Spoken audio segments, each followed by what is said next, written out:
Welcome, everyone, and thank you for joining us today.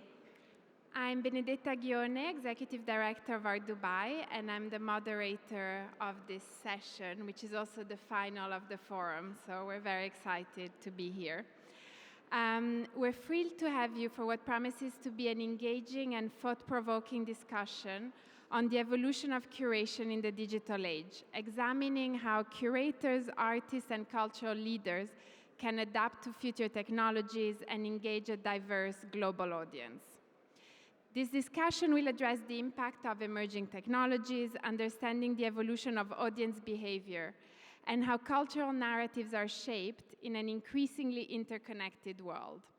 We'll also explore the evolving landscape of curation and how curators can adapt and engage diverse global audiences. First of all, I'll introduce our wonderful panelists joining us today. So starting with our host, the Executive Director at the Museum of the Future, Majed Mansoori. Yes. Majed oversees one of the world's most visionary institutions where we're lucky enough to be today, and where technology, art, and innovation converge to shape our collective imagination. He will share insights on bridging regional and global perspectives through the museum's work and curation within a space. Next up, one of the pioneers of digital art, Refik Anadol, who uses data, machine learning, and immersive environments to reflect on the transformative power of machine intelligence in the arts through his practice. Let's clap. He's joining us today. And finally, Hugh Forrest, who serves as the co-president and chief programming officer for South by Southwest. South by Southwest is a global gathering that blends creativity, innovation, and culture. And Hugh is here to discuss the delicate balance between curatorial instinct, audience feedback, as well as the process in which South by Southwest shapes the future of creative curation and audience engagement. Thank you again for being here. So before diving into specific topics, let's begin with a broad question to set the tone. Curation is a term that's evolving, but it holds different meanings depending on context. So to Majed and then to Hugh, how do you define the concept of curation, and what does it mean to you? Assalamu alaikum, and it's lovely to see the museum being presented as not just a museum, but really a platform where thinkers and futurists from all around the world are here to discuss topics. I think the Dubai Future Forum really serves as a platform for communicating what the museum could do over the next years to come. We've been having the team really sitting here and in the different topics, trying to understand what we're talking about, whether it's topics that are important to all of us, whether it's humanity, whether it's nature, whether it's health, and so on and so forth. To answer your question, Benedetta, I think maybe in the context of the Museum of the Future, curation might not be the right word because it implies the selection of existing things. At the museum, we are creating things from scratch.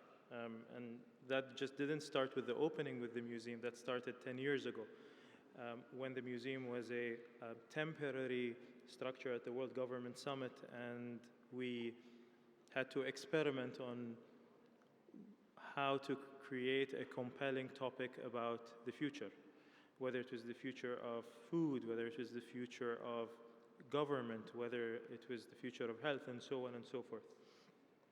So obviously I think we are creating, but we're still seeking to achieve the same thing. I think what we're trying to do is impact people, make people wonder, make people really want to think about what the future is and be part of creating a better future for themselves.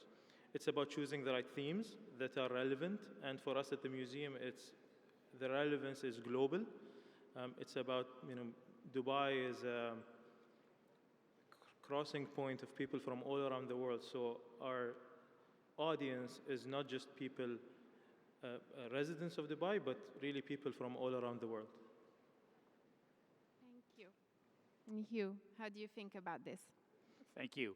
Well, I'm really excited about this question because I think we have three very different perspectives on this idea of curation, and it is always good when speakers disagree and have different perspectives.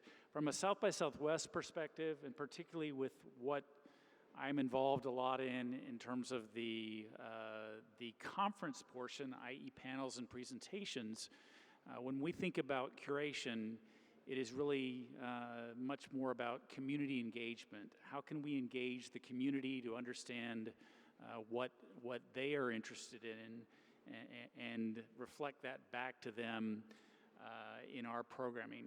I think this very much reflects what we've seen in the last 5, 10, 15, 20 years with growing web culture, however you want to phrase that, which is the erosion of top-down systems and more bottom-up systems.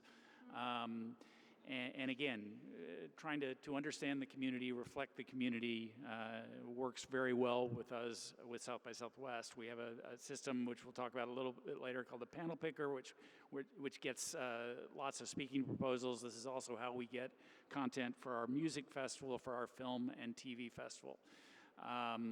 Let me also say that it is certainly much more nuanced than that. It's not entirely about the community. It's the community and how we see the community and what we, kind of putting a little bit of guardrails on that. But again, from my perspective, it is much less, it's trying to break down these barriers between curator and curated, between panelists and audience, to understand that we're all kind of this one environment and one ecosystem. And again, the more we can listen to the community, the more we can understand the community, and the better tools we have to do that now, the stronger we can become. And whether you're a conference, whether you're a business, whatever kind of organization you are, I feel that the more you can interact, engage, understand, reflect your community, the stronger you are. And that is certainly our perspective on this idea of curation. Yeah, I think that's such a fantastic point, and I think we'll keep touching upon it, this idea of co-creation, right, which obviously is so critical to your work as well, Refik. So Majed, you talked a little bit about the inception story, I guess, of the Museum of the Future. Now we're here in what is very much a kind of physical, permanent building. So let's start from here. This is a space which seamlessly blends innovation and creativity. How have you thought about and used technology to captivate and, I guess, inspire your audiences? If you don't mind, Benedetta, I'd like to explain through a presentation. And this presentation is really about taking you to the museum's experiences as they have been designed and intended for a normal visitor. I mean, of course, we're here at the Dubai Future Forum, so all the floors are utilized for different purposes. But as a journey, our goal is to really take people into the future, 50 years from now, if you will, so that they are able to experience and feel what the future would be like. It's about activating the senses, so it's not necessarily just about saying what the future is. It's really about activating, letting you see it, hear it, smell it, but also take action into creating a better future or being part of that future. So in essence, a visitor that comes to the museum would leave feeling empowered to want to potentially make that future happen, and not just for themselves, but also for their kids and for next generations. So that journey starts, we're currently in level 7, so level 5, which is 2 floors down, this is where the journey starts. You go through an elevator, which you might have seen in the ground level. It's a 4.5-minute ride that takes you, if you will, from Dubai to an orbital space station, Hope, that's 600 kilometers from Earth, and that's in the year 2071. Now you might wonder, is this real? Is this something that is really could exist? And we've gone through a lot of effort to really understanding the science and the research before we create these worlds. It's really about, it's a possible future. Is it a future that would happen? That's up to us, I think. But the technology and what exists right now will enable us to do that.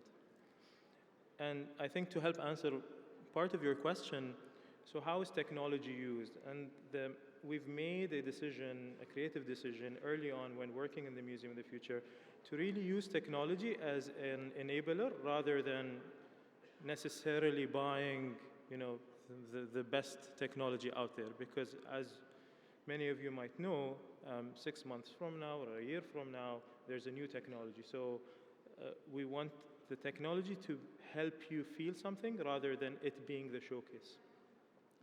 And as you move on from space, we move into level 4, which is the Hugh Institute. And the Hugh Institute is where it houses actually one of the first, or if not the first, digitally mapped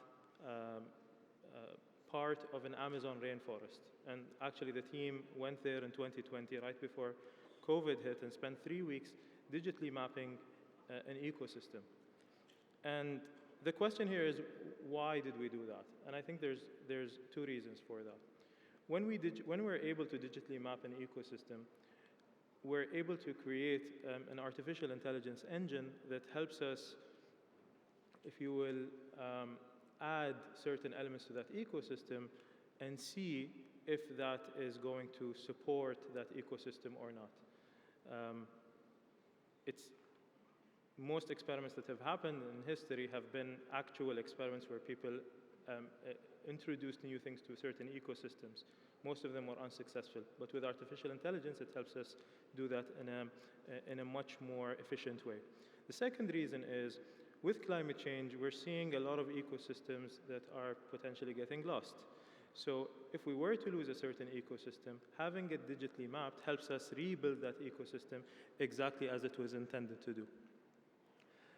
So, and as you move on through the floor, you start experimenting, and the picture that you see behind me showcases one of the, I think, the most exciting elements of the Museum of the Future, which is the library, which is more than 2,400 different genetic species where people could use a device to see what these species are and how they work.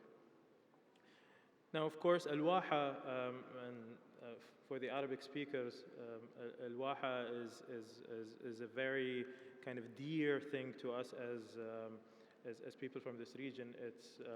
Or even throughout history, it's where the main civilizations would exist due to the availability of water. And as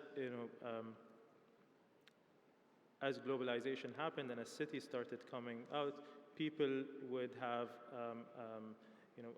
second houses close to where Al-Wahas are in the UAE. So we took that aspect, and the main thing is Al-Waha is really about the mind, and it's about talking about humanity away from technology. We know that technology is important in the future, but it's not everything.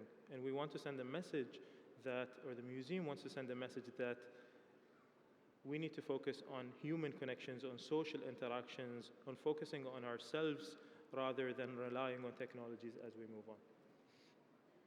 And the final 2 floors, tomorrow today is a more of a near future floor where we're focusing on elements that could be available within the next 6 months, 1 year, prototypes where we work with partners. We don't claim to know everything about the future, so we work with partners that help us do that. And we have our director and head of partnerships right in the front, so I just want to give them a shout out here for the great work in bringing these great prototypes that we have.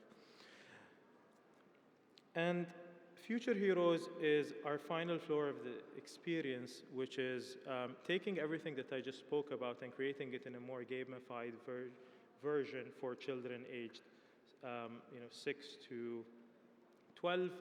So it's really about having children really be part of the future and feel excited about the future. I just learned about a story of a young child. His name is Qais, and he's visited the museum more than 10 times. And he actually comes in an astronaut uniform So I think after the 8th time, we started giving him free tickets. I mean, once we realized the guy is going to come. And what we actually did, he actually helps our guest relations staff promote or speak about the museum. So he knows the content out of his heart, that he's able to really talk about the museum as if he's one of our people. So, of course, the museum really serves as not just as a place for discussions, but as really as an inspiring place for people from different ages and generations and cultures. And that's my final slide. And I think none of this would have happened without leadership and vision. We are sitting here in the Museum of the Future because there was a real leader that believed in this project, even when it seemed impossible at the time. And I think this is a state of mind here in Dubai. It's not just something that is, it's a one-off thing. His Highness Sheikh Mohammed bin Rashid and his father before him, who inaugurated what has become the biggest logistics, or one of the biggest logistics hubs in the world, almost 50 years ago. And then his son, Sheikh Mohammed bin Rashid, making Dubai as one of the center of the world when it comes to people coming and being a connector. And we're seeing His Highness Sheikh Hamdan as well, being the patron and taking and following in the same footsteps in the terms of the vision. So none of this could happen without a vision, and I think that's the key element. That's our main driver here.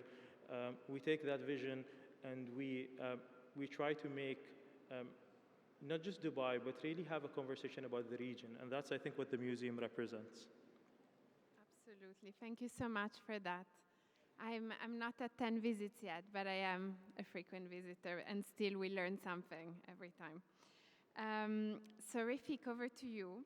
For the very few people here, if any, who don't know your work yet, can you tell us a little bit about your practice and also take us through some of its kind of key and salient moments, please?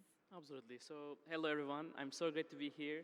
It's one of the most incredible architectural building in the world, and one of the most, for me, being in Dubai always means this like very optimist, but also very realistically optimist, that like gives this hope, not just like a feeling, but an action.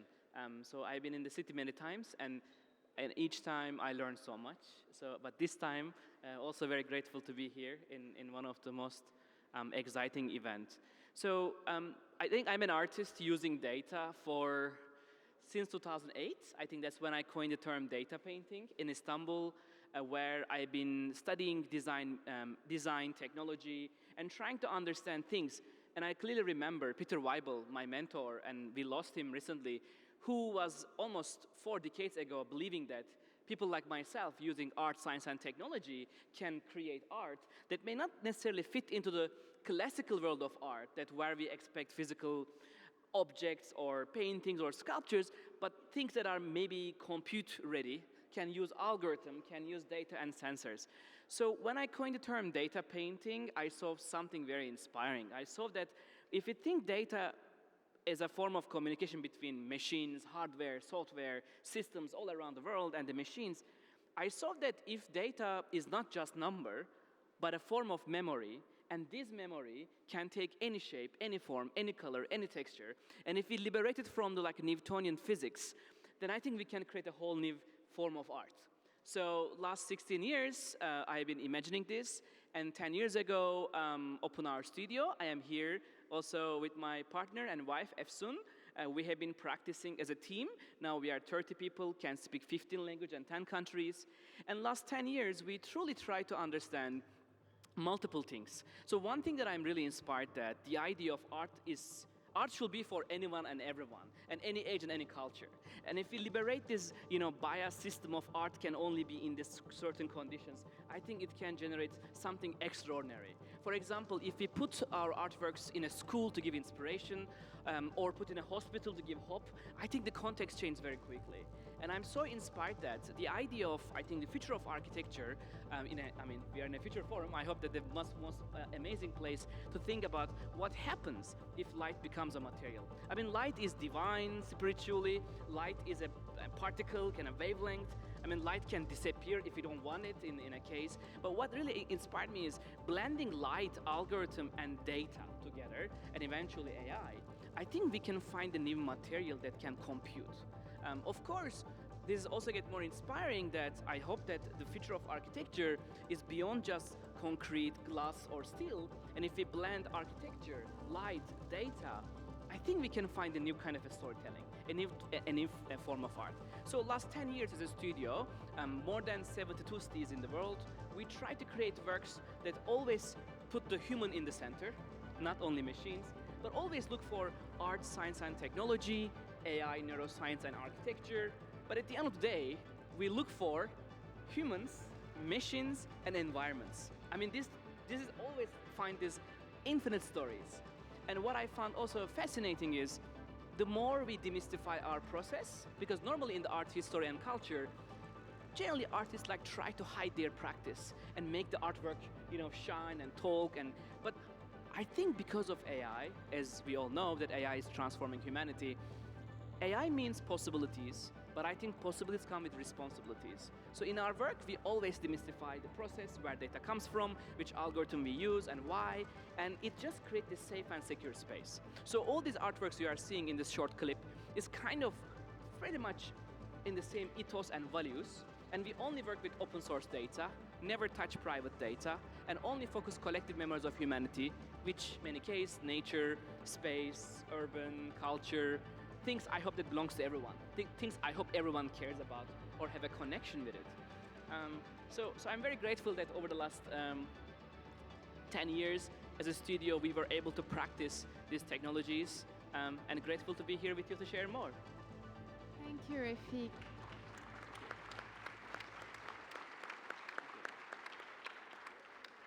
I think both of you kind of touched on the human-centeredness of the approaches and the need to think human first, no matter the layers and the sophistication of the technology.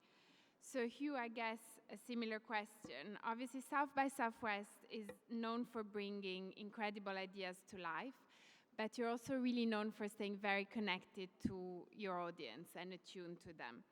So when you're thinking through this, do you rely on instinct, finding a way, or do you focus more on, I guess, data, on knowledge of what audiences may want? Do you balance both? How does it work? That is a great question. I think when we approach what we do with conference programming, we are a little bit of a mix of both, but again, this very, very community-focused approach with this interface we have called the South by Southwest Panel Picker. Now, we're talking about the future. This is not exactly futurist. We've had this panel picker interface for roughly 15 years. We implemented this in 2007, so again, had it for roughly 15 years. It is a big reason why and how South by Southwest has expanded into a lot of different verticals beyond just music, film and TV, and technology. We now cover fashion, food, sports, all kinds of things that are of interest to what we call the creative community. The panel picker allows anyone around the world to enter a speaking proposal in the summer. So it's, again, engaged our audience. It's brought in a worldwide audience, an international audience. It's brought in all these different content verticals.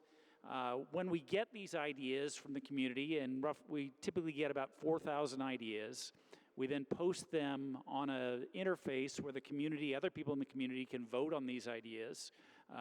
And that provides data, as you're asking.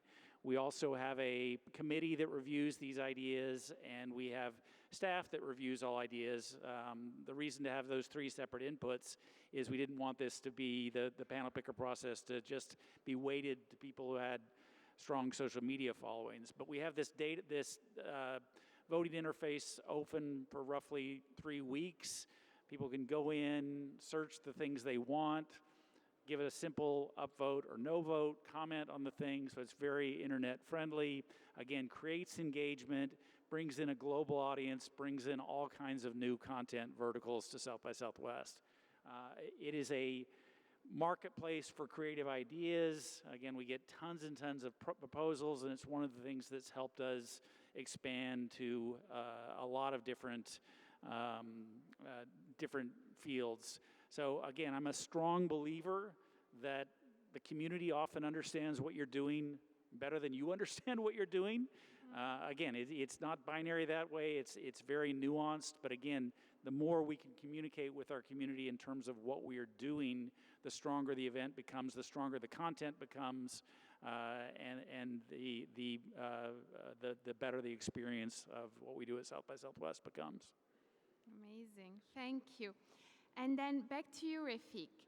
So how can new technologies be leveraged to make art more accessible and engaging in non-traditional settings? So I'm thinking about public spaces, virtual environments, anything like that. Yes, so I think it's very clear that, I mean, we are in a museum of the future. Clearly the art making, art experience is completely changing. I want to show a couple of slides, if we can share the keynote. So I think I became the first artist in residence at Google 2016. This artist residency allowed me and my team to learn about AI, which I think now almost 9 years, but it feels like a 90 years. Because if you think about AI, the development of AI, like almost every single morning there's one breakthrough, and most likely, I mean, this year Nobel laureate received Demis Hassabis and his team because of like protein folding AlphaFold, like literally first time in the human history, Nobel Prize given to like an innovation and discovery for computation and biosciences. So I think it's very predictable that this also affects not only the science, but also art itself. So if we can share the keynote, I would like to show a couple of slides. So we have, last 10 years, we developed many installations, all of them focused on public art. I do believe public art is the most exciting form of art because sometimes you're in the streets, there is no door, there is no beginning. I mean, literally, like everything is on there. Like you just like go there and see the artwork. And I would like to show some videos, but if it doesn't work, then I can talk about the presentation back up, please. So keynote will be awesome to show videos. But while waiting the keynote, maybe I can give you a couple of examples. Yeah. So our early work was projection mapping by using video and projection technologies and project onto the walls of the buildings. It was fascinating to me that when I watched Blade Runner, I was 8 years old, and I know that one day buildings can dream and can use media technologies, which is a media facade. I think now it's more common. So that was an amazing experiment. And I would like to show a couple of examples, maybe in the next time. And what is what is amazing is I think artworks that are using public art are fascinating, but I want to give 2 examples. One was in Barcelona, Gaudi's Casa Batlló building. Yes. Last year, we were able to use entire Gaudi's life data, meaning all his drawings and sketches, including the PDFs and art drawings and pretty much student work, and we combined them into this a form of data archive, and then let the building, Casa Batlló, a dream, the Gaudi's also life. So we received one night experience, was a performance on the building, 65,000 people. I believe it was the largest audience in Europe came together, not in a stadium, not in a concert. One night. 65,000 people. Wow. In just one event. As far as I know, even a football match and game, I'm not talking about those, it was something. The other example I want to give from last year, for people maybe there's this very funny joke. If you're an artist not alive, your best option is Louvre Museum. If you're an artist and you're alive, best option is a MoMA and MoMA collection. Yeah. So last year, as an alive artist, our work was at MoMA called Unsupervised. If I can show the video from the keynote, will be awesome. If I cannot, I can try to explain. I so- feel like we all know what it looked like, right? So, So we have it okay, burned in our brains. So the artwork was using 138,000 all the artworks in the MoMA collection. Yeah. Thanks to Michel Coe and Paolo Antonelli, our curators, they invited to train an AI model, and also thanks to Jensen Huang and NVIDIA CEO and our collector and supporter, we were able to use two supercomputers next to each other and let the artwork dream 138,000 artworks. Yeah. The museum received 3 million people.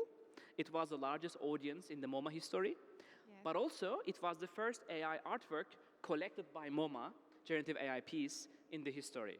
I think what is very exciting to say that when the artwork is right and done right and in its own ethical context and reasoning, I think public arts in this context can be very powerful. And I can show videos maybe later when the keynote is ready. Yes, and we may show or not show a video. I have a follow-up question on that. Was the acquisition of the piece, this is just my kind of nerdy art question. Yes. Was the acquisition of the piece planned from the beginning, or were they so overwhelmed with the response that... So we know that artwork will be in a physical space. Yeah. And when we put the artwork, the reaction was naturally grow. That first of all, the board of the museum, thanks to Stuart Comer and Paolo Antonelli and Michel Coe, and they present the artwork as a possibility to put in the collection. It was an anonymously yes vote from all the board members. And then we opened the work, and then suddenly the response was quantifiably as something magical. And then I think it just gave a reasoning, I would say. That's so interesting, thank you. Majed, I have a question for you. What would you say are the opportunities that exist for cross-disciplinary curation? Art, science, humanities, which is something that is so central to your approach here at the museum. How would you say that curators can facilitate collaboration between these fields and also kind of bridge the gaps that exist in between? That's a very good question. It reminds me about a panel that I was in almost 2 weeks ago abroad, and the moderator was a museum director from one of the world's most prestigious institutions. I'm not going to name names, but we had a long discussion in the panel where that museum director was not of the school of thought of really embracing technology as in their museum. And here in the Museum of the Future, I think we take a very different approach. And our approach is really embracing what's different. But when we say we're embracing, we're also learning. And I think there's a lot to learn. And we are a young museum. We're turning 3 in February 2025. So, of course, there is a lot of learning. From the arts communities, we're learning, how to inspire and create a sense of awe to the visitors. From the humanities, we're learning how to narrate or how to create a compelling story for the visitors. And from the science, we're learning how to utilize technology to to showcase the science, combining all three things together. And I think that's what museums need to be about, whether it's today or whether it's in the future. We are a museum that's maybe different than other museums. I think we're one of the first institutions globally to take this approach, where we are asking every visitor to the museum to be part of the experiment, or this unique experiment that we are creating here. And what we've seen is, I think the numbers speak for themselves. We've been sold out every single day, more than 1,000 days since opening of the museum. And this is not to gloat, but this is really to say that there is an audience that's interested in this kind of in these kinds of experiences, into being immersed, into coming to a museum and not necessarily spending the whole day. They could spend an hour and a half and really have a beautiful experience and go on and do something else. And I think this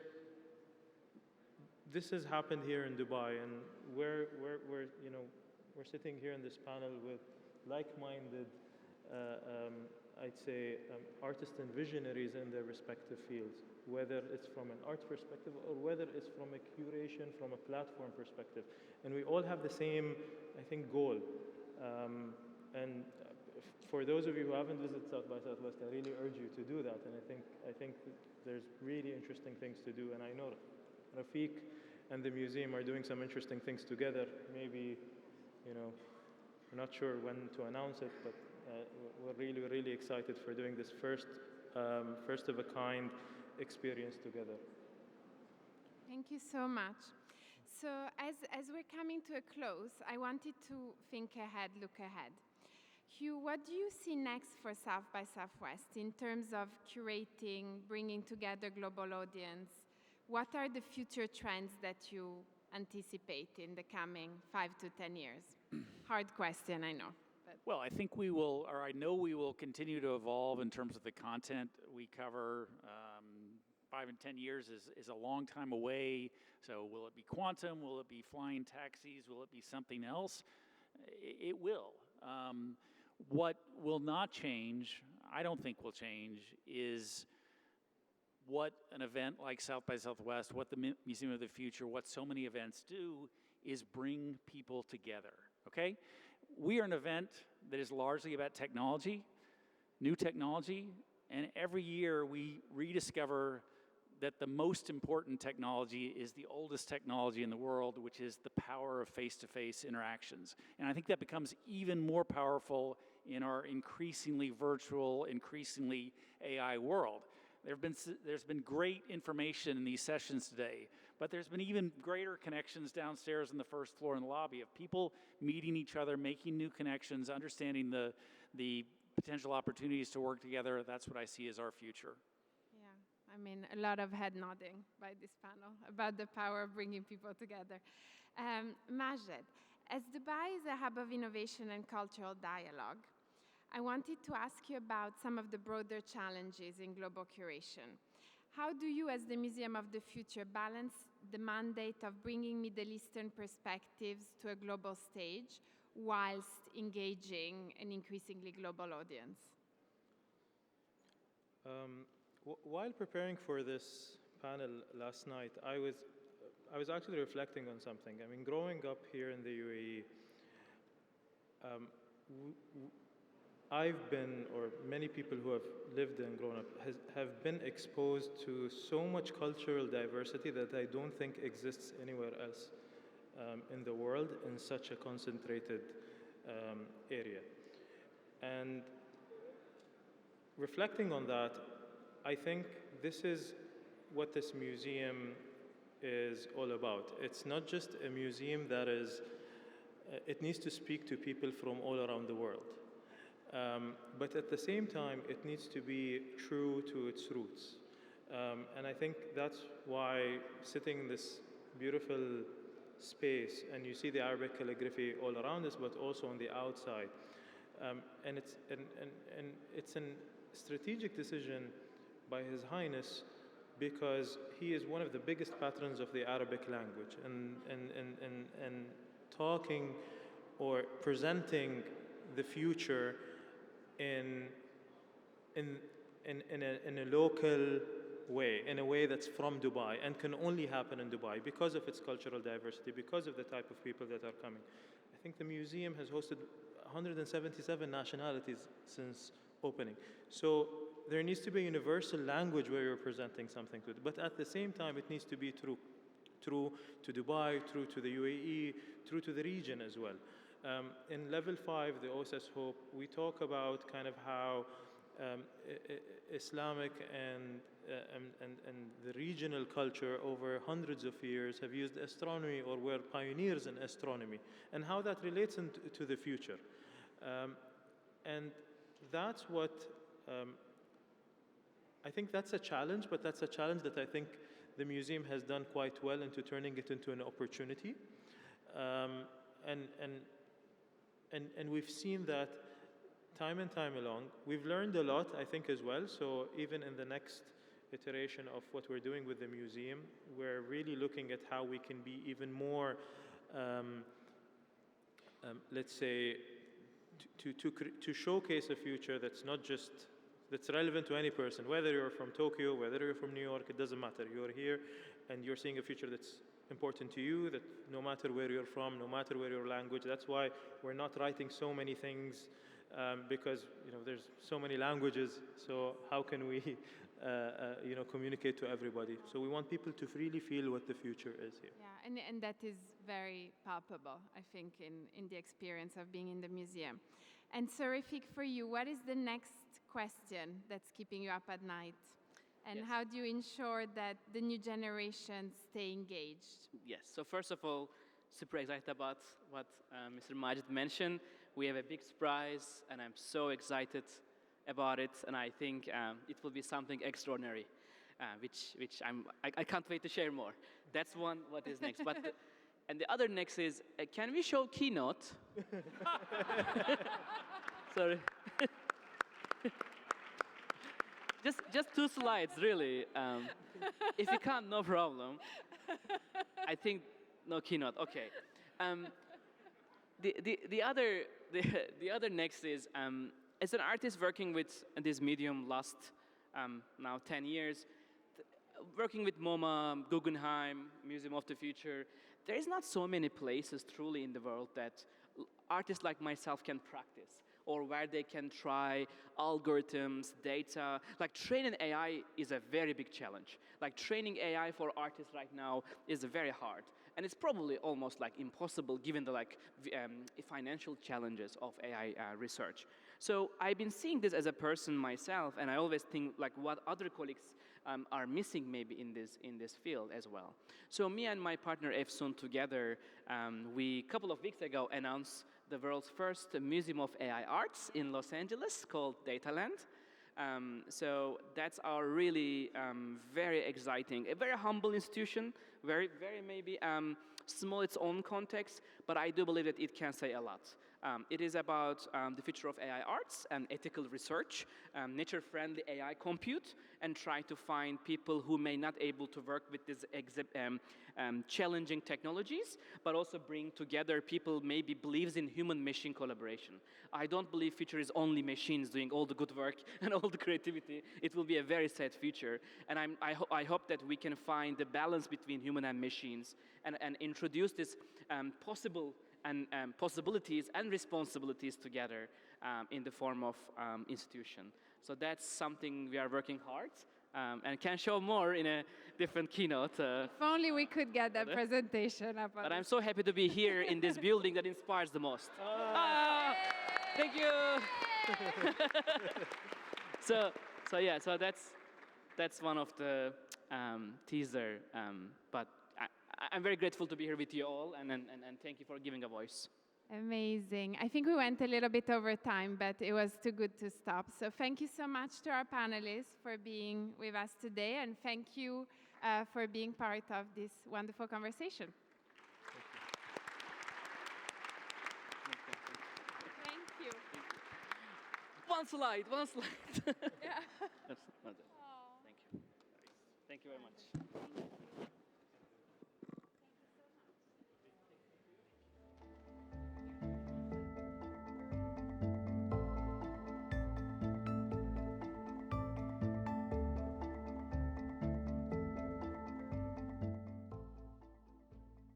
السيدات والسادة، نختتم معكم جلسات اليوم الثاني والأخير من منتدى دبي للمستقبل